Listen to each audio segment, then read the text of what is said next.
Para muhibbin rahimakumullah, ada dikisahkan di zaman dahulu di negeri itu ada seorang ahli ibadah. Nah, orang ahli ibadah ini pekerjaannya beribadah melulu, ibadah melulu. Nah, di kampung itu juga ada orang ahli maksiat. Nah, segala maksiat sudah hampir semua digawinya oleh orang ini. Nah, tiap kampung pasti ada yang kayak itu, ada yang ahli ibadah, ada yang ahli maksiat. Zaman bahari pun demikian. Suatu hari orang yang ahli maksiat ini melihat orang ahli ibadah itu duduk, nah, di suatu tempat. Jadi ujar orang ahli maksiat ini, aku nak berparak sidin nih Tuhan lah. Nak mama lagi sidin duduk, mudahan aku dapat barakahnya, mudahan aku dapat hidayah Allah. Karena aku ini banyak benar dosa, aku banyak benar maksiat. Sidin tuh orang yang kada tahu di maksiat, beribadah aja hari-hari. Nah, aku nak berparak lawan sidin. Datanglah si ahli maksiat ini kepada orang tadi duduk. Begitu duduk di samping ahli ibadah tadi, berdiri ahli ibadah meninggalkan orang ini. Nah, berdiri.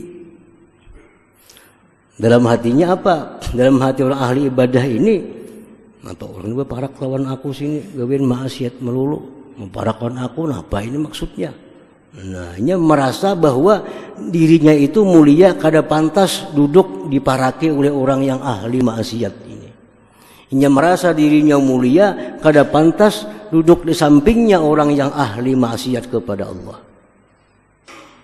Nah, begitu si ahli ibadah ini berdiri meninggalkan si ahli maksiatnya sedih, hancur hatinya. Karena hendak berbaik-baik nih, tinggalkan orang. Nah, akhirnya Allah mewahyukan kepada Nabi pada saat itu. Menjar Tuhan, wahai Nabi, panggil kedua orang tuh. Ahli ibadah tuh panggil, ahli taat tuh panggil.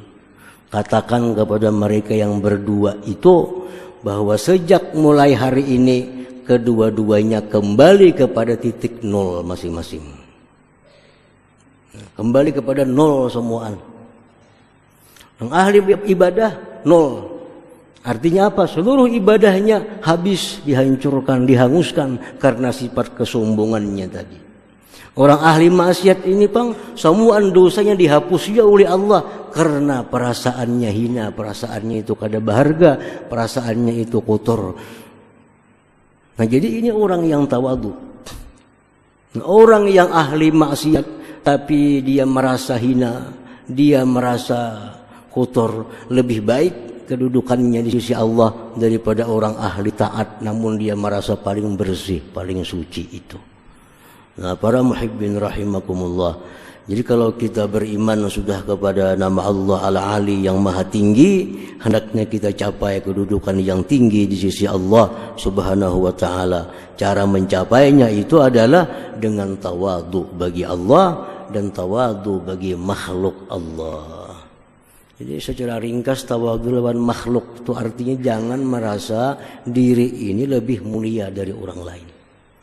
Bila kita kawa itu tawadu sudah.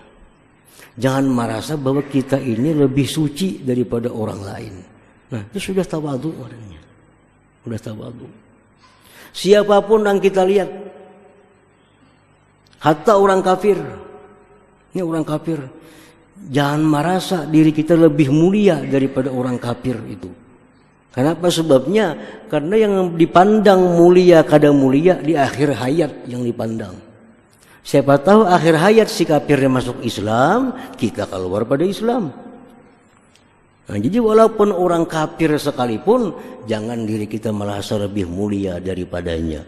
Karena mulia kadanya seseorang dipandang di akhir hayat hidupnya. Kalau akhir hayatnya iman, Islam, dia jadi orang yang mulia.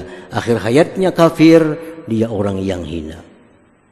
Nah, jadi tawadhu itu bukan hanya kepada orang muslim, hatta kepada orang kafir pun jangan merasa diri kita lebih baik daripadanya sebelum kita tahu mati membawa iman atau kada.